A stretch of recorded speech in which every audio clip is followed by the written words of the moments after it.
Hi, I'm Jennifer Jill Araya. And I'm Sarah Beth Goer. Welcome to the Crafting Audiobooks podcast, where we discuss the art and craft of audiobooks, and we aim to go deep quick.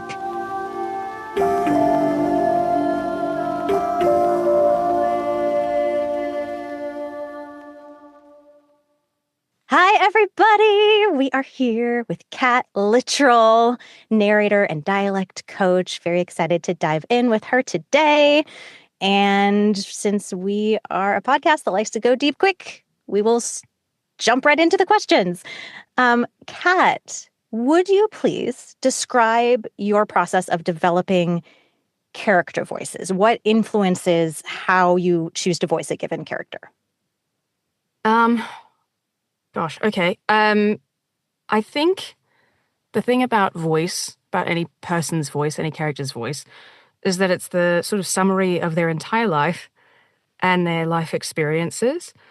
So trying to get a really great sense of who they are, starting with personality, starting with what their worldview is. How are they likely to meet a challenge? Are they more likely to meet a challenge aggressively or with fear? Are they a coward? Are they brave? All these sorts of essential human qualities. And then, of course, looking at things that also make up who a person is. Their gender, their race, perhaps, their religion, their age, where they come from. So geography. I think there are a lot of factors that go into creating a character voice. And then in terms of audiobooks specifically, also looking at what factors am I balancing for the other characters. So perhaps in a vacuum, there's 6 characters who might all share quite similar vocal qualities. Maybe they're 6 brothers. And they all are described as having deep, rumbly chest voices or something like that. And I've never run into anything like that. What do you mean? I know. So I'm just like making a real hypothetical here. And so if you run into a situation like that, then I think, okay, if it's a given that they're all deep and rumbly, if I were to meet any of these characters in a vacuum in a different book, they might all have the same voice. But because I'm having to have them next to each other, then there's this technical consideration of how can I communicate to the listener that they're different. And I think that's then when you get into, ideally, right, the author's given you some sort of personality difference between these characters, and then that's the thing to focus on rather than the actual timbre or pitch. That's, I guess it's a combination of just normal, I'm an actor, there are given circumstances, I let myself be led by that, and the technical considerations of what's going to make this clearest to the listener. That is such a juicy, fabulous answer. Like, even just if all you had said is where you started of like, well, the voice is the summary of everything this person has experienced and is, like, mind-blowing and just very like simple and true approach to like what a character's voice is. Like, that's just amazing. And then the elaboration was just so yummy. I'm curious, like, okay, so you discover who this person is. Mm-hmm. And I'm imagining as you do that, you might be imagining some qualities this person's voice might have. Can you describe at all how you then translate like this into an embodiment, into getting the voice to come? Like, what do you just sort of do all this thought work and then it sort of naturally comes to you? Or do you work with your body in a specific way? Yeah, I think sometimes, depending on the writing, if the writing's really strong, then I don't feel like I have to do that much work. Like, it just happens. The character's voice is in the writing. I think sometimes I'm a very visual narrator, I think. Like, I have this real sense of almost a movie in my head as I narrate. And so if I can see the characters, that's helpful. I don't tend to cast them. Like, I've heard that other people tend to cast the characters with, like, celebrities and actors and things. I don't tend to do that. But I can sort of imagine.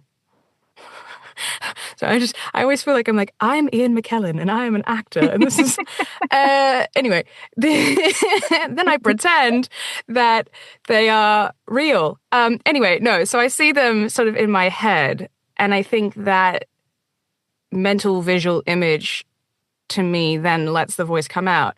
But it's not without technical considerations, because like sometimes I'll play around, I think particularly for fantasy or like lit RPG or something where they're less realistic voices, trying to play around with something that feels like, let's say they're animal, they're an animal, anthropomorphized animal character. I might literally look up videos of that animal and see what that animal sounds like, and if there's something that I can bring, either of, that animal's movement or literally just sound, if that's possible. I mean, like, I feel like goat's kind of an easy example. You might add some to like the character voice there, or I find sometimes authors have very specific ideas of what they'd like you to do. So I'll ask for, this is, I guess, when there would be like a casting, I'll ask for like if they have an actor in mind. But I'm not an impressionist. That's not a skill that I particularly claim. So if I'm, I don't know, being Jacob Elordi or something, no one listening is going to be like, she's doing Jacob Elordi. Like, I pick that. It's lets me, I don't know, find something different in my own voice. I think the one of the pillars I sort of do rely on is probably pitch, as I suppose many of us do, but then also different kinds of vocal constriction. How constricted or how relaxed is this person? Different kinds of resonance. Are they nasal? You know, are they speaking like kind of in their throat? What else? Different vocal qualities. Are they breathy? Do they have sort of a growl? Do they have, difficulty breathing? I think breath is a really important character consideration. Pace of voice, all these sorts of things. How quickly do they speak? How quickly do they think? Are they worried about being interrupted? All these sorts of things. Power, I think, plays into character voices a lot for me. What is their status?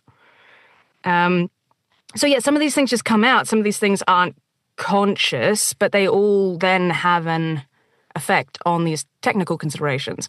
And if I find that, I'm like, okay, I feel like this person's powerful, and then there's other characters maybe a bit dim, and then I'm actually making the same choice that they're both slow in their speech.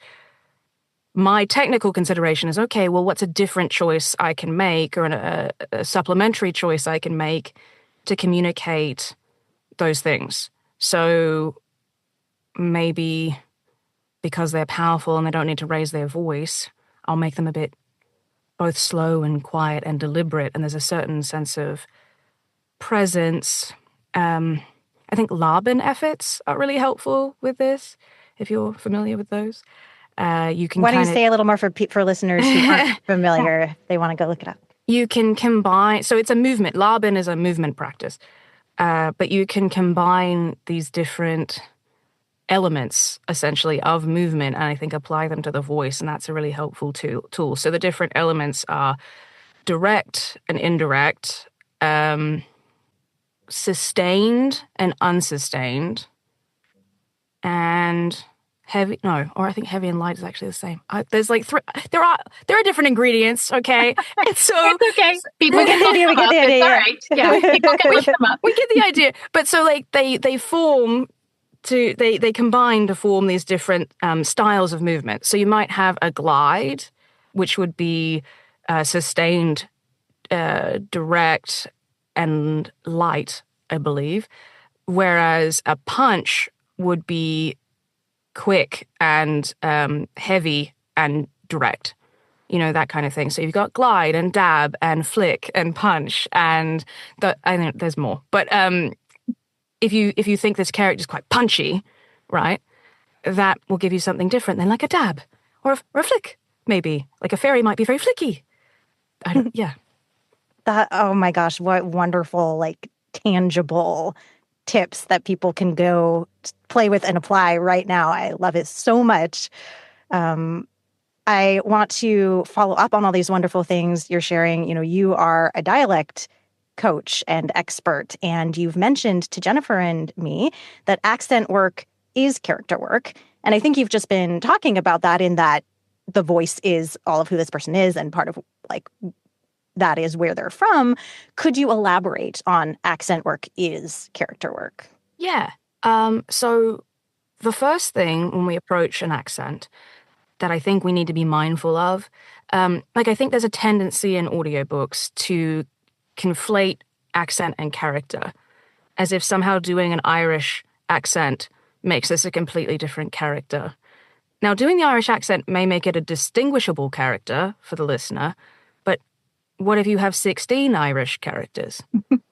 So going back to the voice being the sum of all of this, who this person is, including their geography, when we create an accent, we're creating a voice. When we're being really specific, ideally. I'm speaking in ideals, not necessarily in like practical reality, given the limited prep time we have in audiobooks.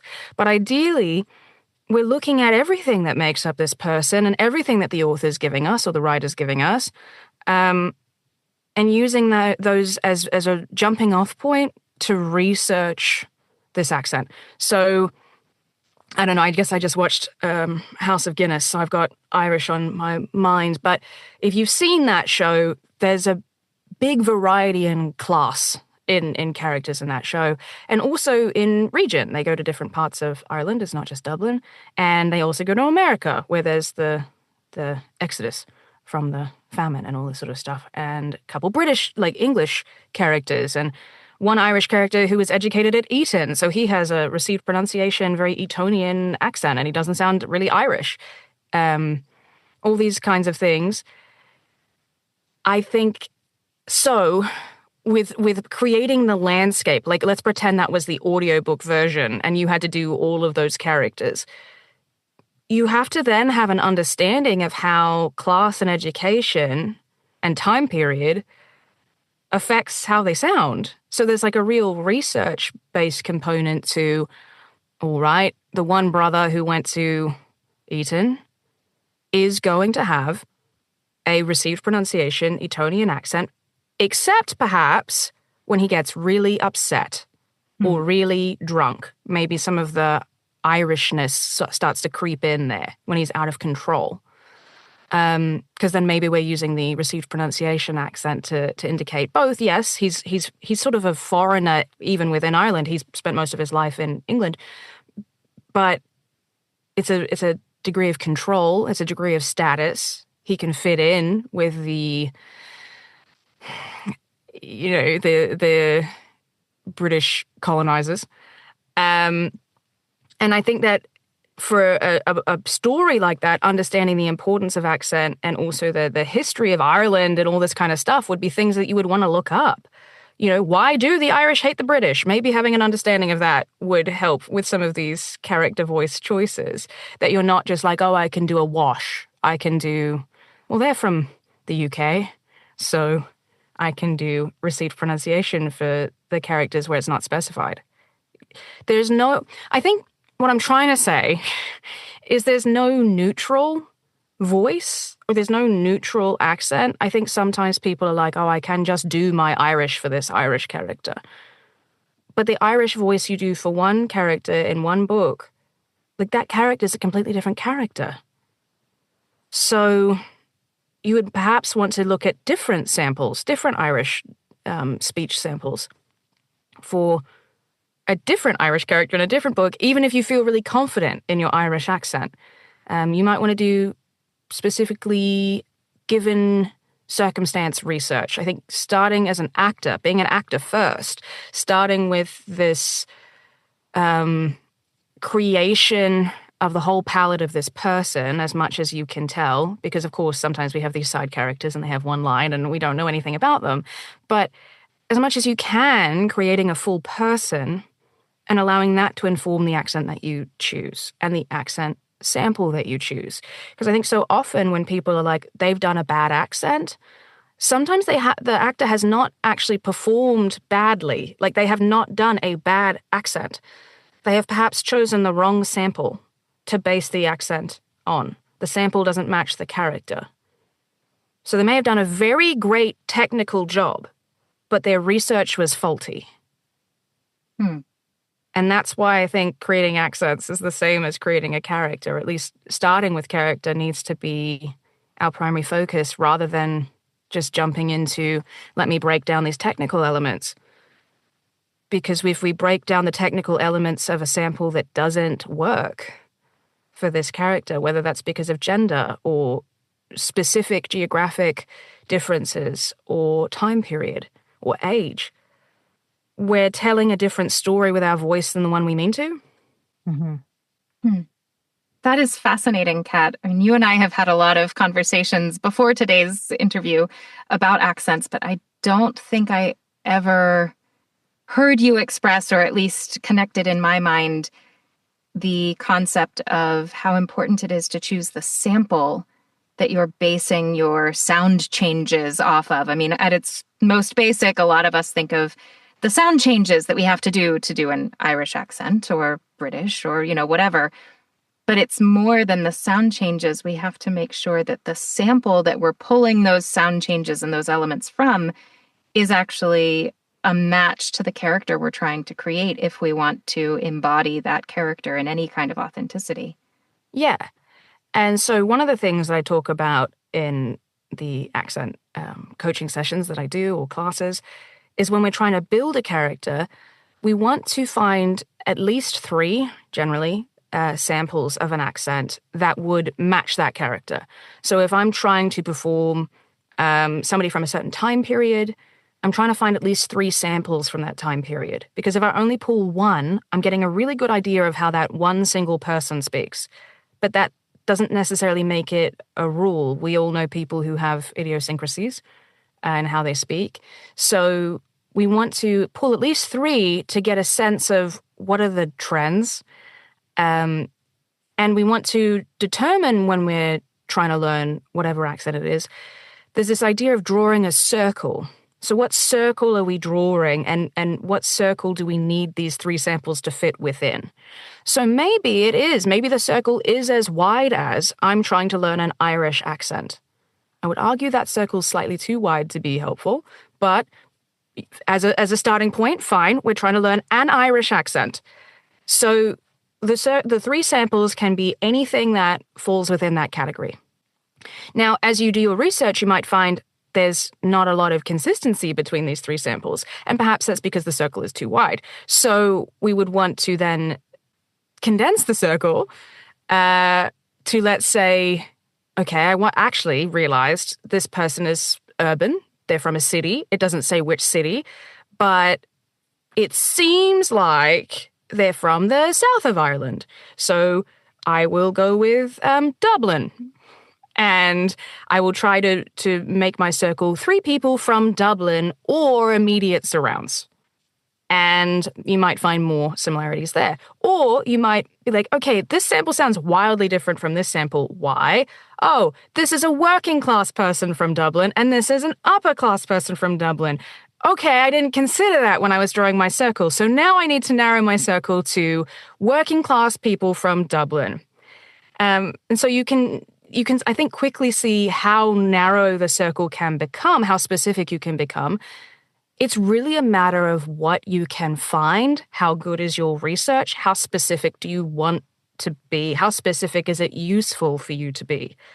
Depending on the project, particularly if it's a first-person audiobook, right, and you're trying to really embody that character in the first person, it may be as specific as I'm looking for a working class person from Dublin who is female, who is in her 20s or 30s, who is maybe even from the specific neighborhood, maybe of a specific religion. Is she Protestant? Is she Catholic? That matters.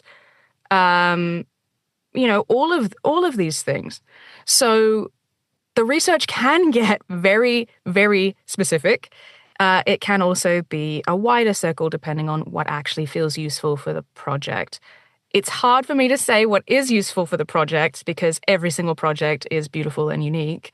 But I would suggest specifically for first-person narration, we do want to get that granular, I think. We do want to get that specific and have really specific people that we're basing the accent on rather than sort of crafting this idea of an accent. Because I think listeners are not accent experts. They think that they are, but they are not. But I do think that they respond to specificity well, and that they respond to this expertise. Like if you do a good job on accents, actually, people don't mention that you did one. They become invisible. Yeah. That makes so much sense. I might have mentioned this on the podcast before, but I listened once to a book narrated by a British narrator who was doing an American accent. And her American accent was not technically accurate. Like, it was like, I can tell you're doing an American accent, but like, it's not an American accent and it sounds weird. And like, I was jarred for maybe 30 seconds, but then she was so consistent and she was so specific with the character that it just stopped bothering me and it went away and I was just listening to the audiobook. And that's sort of what comes to mind for me. I was going to ask you, Kat, you had mentioned earlier, like you're talking about ideals, but then we also have timelines. And I wondered, so something I find comforting, because my perfectionist self wants to like do the ideals and I'm always like freaked out that my accent work is not good enough. And I remind myself about this time I listened to this British narrator and if I can be specific and real with the character, what is your advice to people who are listening to all this and they're like, but Kat, this character has 5 lines. I have 3 days to prepare this accent that I've never done before. Like, what do I do? Yeah, I think sometimes you run into that circumstance, right? Like this character who's tiny has a South African accent and actually I don't have any familiarity with that. And I don't even know, and I don't have the time to put in the work to learn that. Okay.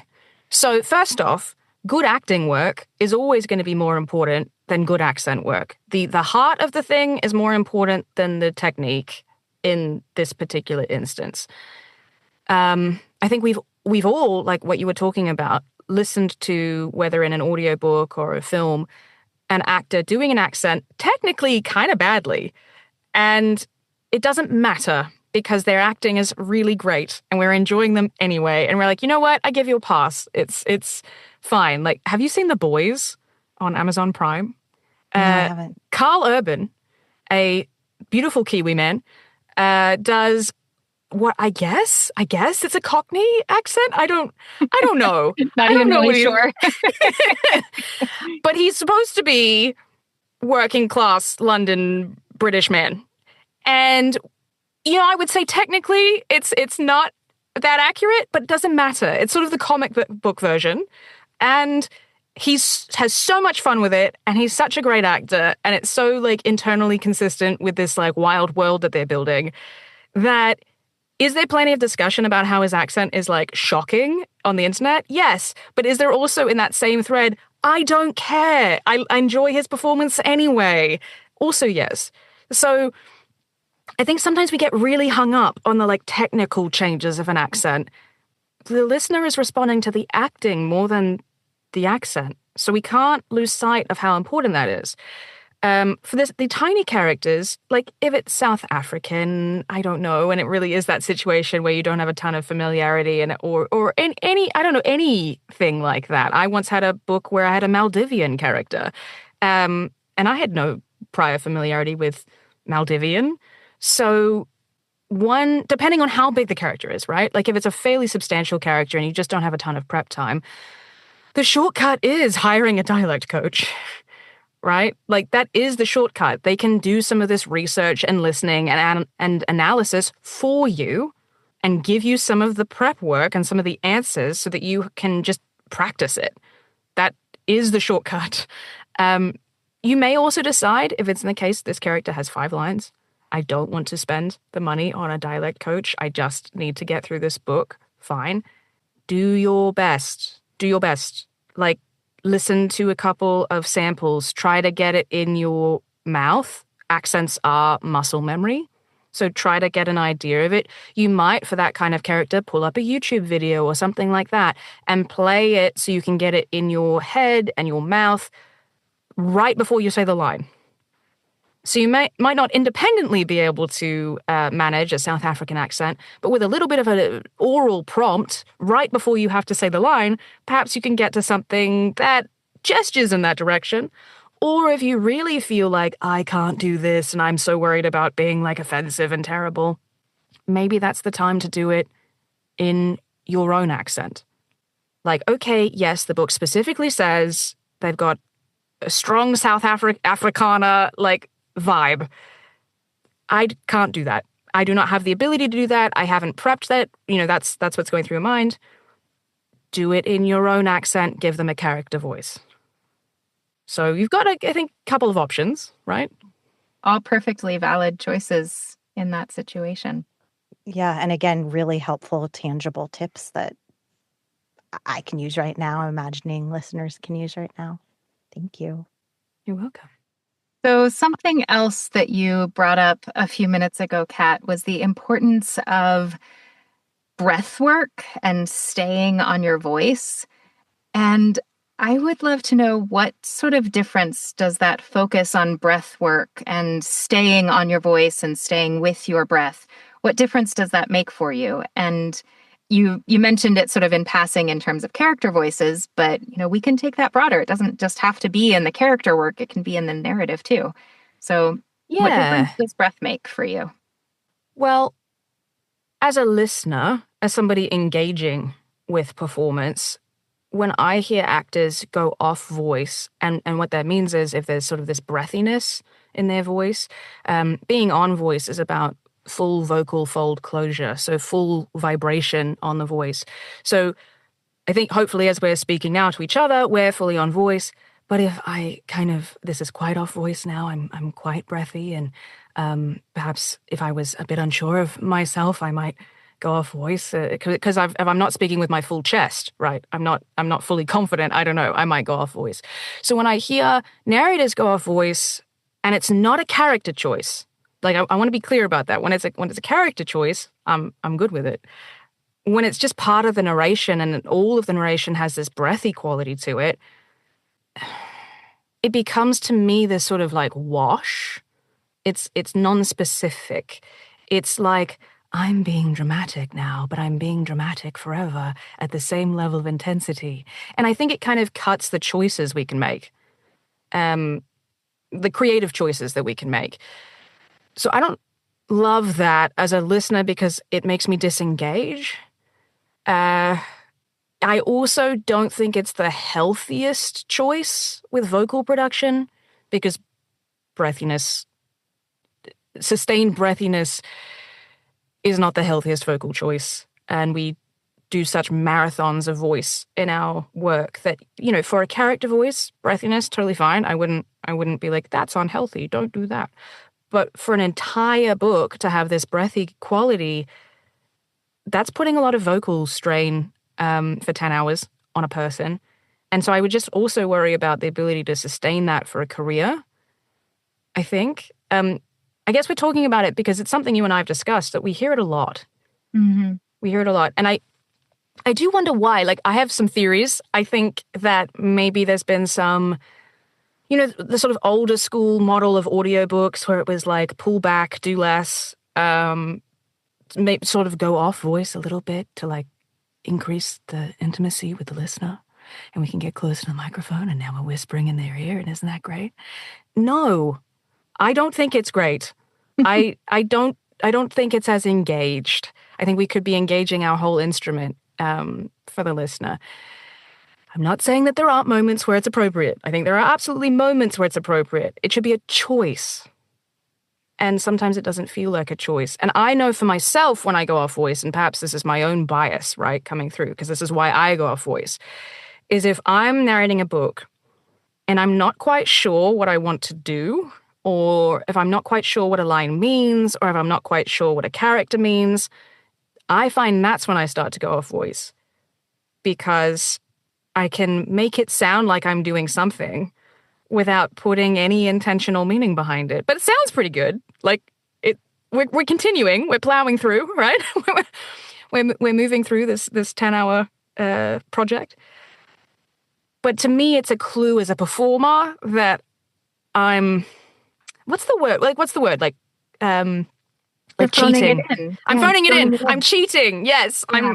I'm like, I'm not sure what to do, so I'll go off voice.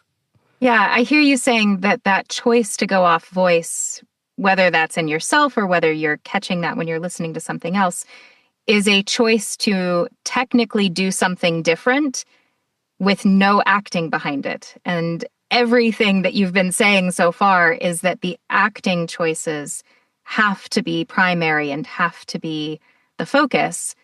And anytime you back away from that acting choice to a purely technical choice, even if the technical choice maybe is a good one, but if it doesn't have that acting motivation behind it, then that's not going to allow the listener to connect.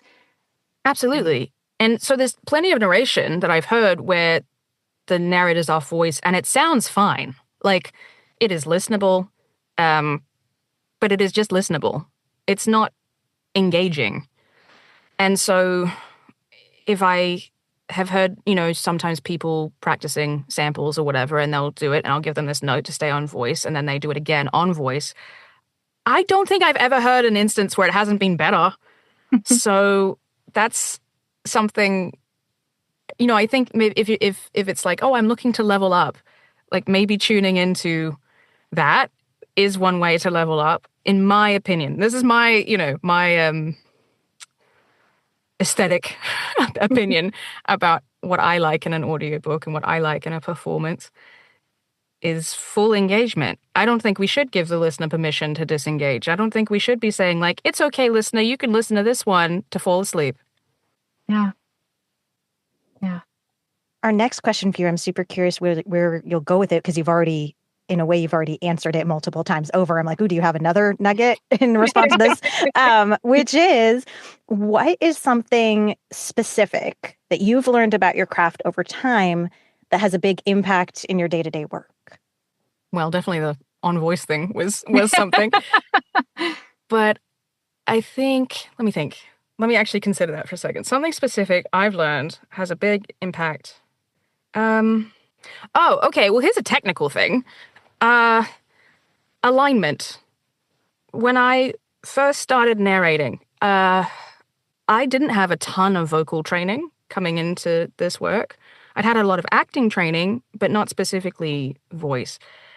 And so I was losing my voice. I'd performed Shakespeare. I'd done all these, I'd projected to the backs of the house and all this sort of stuff. But the sustained amount of vocal load that we have is so far beyond that I was losing my voice. And so I had to sort of check in and be like, is this even a sustainable career for me to do? And I realized that I was wearing the big, I can't remember the brand, but the over-ear headphones. And they're connected with a wire on one side and no wire on the other side. And so this was more of a psychological thing than an actual physical thing. But I was tilting my head to one side with the wire because it felt like it was heavier to me. And so because I was out of spinal alignment and I was, I guess, also reaching for the microphone with my chin and doing all these sorts of things that were very unhelpful for vocal production, that's partially why I was losing my voice. The headphones were also causing a lot of jaw tension for me because they were pressing on the jaw hinge. So in the years since, I switched to initially recording with the headphones in front of me on the desk with the gain turned up so that I could hear them for punch-ins, but I wasn't self-monitoring at all. And at the moment, I've recently switched to their musician headphones for live performances and stuff. So they're these in-ear, very lightweight headphones that the in-ear monitors. I've used them before. I really like them. Yeah. And they're pretty high quality. Like I was using very tinny earbuds just for the purpose again of punching in, but I was like, I'd like to be able to check if my audio is any good. That would be great. So again, balancing performance and technique. I've definitely find the lighter headphones have helped me a lot with alignment and being able to be consistent with this job. The other part of the vocal health thing that I have found, particularly when my vocal load has been higher or just I've been more stressed or any of these things going on in my life, is when well, it started when I was in Sydney and I continued when I was in Edinburgh. I would get fairly regular, like once a month-ish, vocal massages. So I found a physiotherapist in Sydney who worked with all of the opera singers at the Sydney Opera House. And they did vocal massage, which involved basically a massage of the face, throat and neck and shoulders and all those sorts of things. But also in some people may be grossed out by this, I'm sorry, but like inside the mouth, like tongue root stretch. There's the medial pterygoid inside the muscle that you can access from inside the mouth. So literally massaging the tongue root and the muscles that go inside the mouth, that helped a lot because we are athletes. We're vocal athletes in a way. And so one of the conversations I had with her was that our vocal load is in some ways so extreme that you, as an athlete, you shouldn't necessarily be going to a physical therapist all the time. Like there's an issue if that's what you're doing. But if your muscular load is so high, like that may just be one of the ways that you handle the work. And certainly that has been helpful for me is scheduling regular massage in. I haven't found in Cincinnati a specific vocal masseuse, but I've found a lovely normal masseuse who I've spoken with about my needs and has been really helpful with all of the external parts of the body. And then I now have learned enough about vocal massage to be able to help release my own tongue root and my own medial pterygoids. So that's not really, I guess, acting related, but it's certainly something that's helped with longevity. Well, it may be a sort of more technical thing than we frequently talk about here. However, it is a technical thing that gives us the ability to do the craft, which I find incredibly helpful. And I completely agree with your statement about physical alignment while we're doing the work being so incredibly important. That's something that very much evolved for me as I was getting started, and I was having all this shoulder pain and this back pain from how I was sitting and how the mic was positioned and everything. And I've now got a setup that works for me, and I can be really comfortable in it and know that I'm staying a consistent distance from the mic in a regular basis. And it makes a huge difference in allowing me to actually focus on the work and be able to think about the craft rather than being distracted because my back's in a twitch. I really agree with that. And you and I have spoken in the past about the importance of like stretching and our sort of physical instrument, all these kinds of things. And yeah, I do. I think I would hope that as a takeaway for anybody listening who's not already doing some of these things, that taking care of the voice, taking care of the instrument, that is only going to support the acting choices that you can make. So, yeah, that would be the thing I learned. That's super helpful. Well, believe it or not, we are on to our final question, which all of us are going to answer. We will end this episode asking the same question that we always ask and always get delightful, thoughtful responses. So the final question is, what is exciting you about the craft of audiobooks right now, today? And Sarah, I'd love for you to go first. What are you excited about with audiobooks today? Absolutely. I'm excited about an analogy that Marnie Penning, who was one of our very first guests, recently gave me. I was working with her. It turns out she's an amazing audiobook coach. And I was working with her on a new set of demos, and I was freaking out because, like, okay, so we're working on this demo and we're really refining it, right? Like we're finding every little moment and beat and, and like making sure that it's really like shining as much as it can. And I was like, oh no, like, am I falsely representing myself, because this is not sustainable for, like, we don't have the time to do this on a full-length audiobook. So if somebody hears me do this and they're like, wow, Sarah's really great at this, and then like I can't live up to it when you give me the full book. And I was like freaking out. Listeners of the podcast will know I constantly freak out about this, like the gap between my like standards and desire and like where I actually am and being at peace with that. And Marnie gave me this great analogy. And she was like, no, it's like if you're in a play and you show up to the first day of rehearsal and you like put on all your like fancy clothes, you know, do your hair because you want to make this great first impression on everybody. But then like, you know, at the second rehearsal, you show up in like your sweatpants with like a messy bun.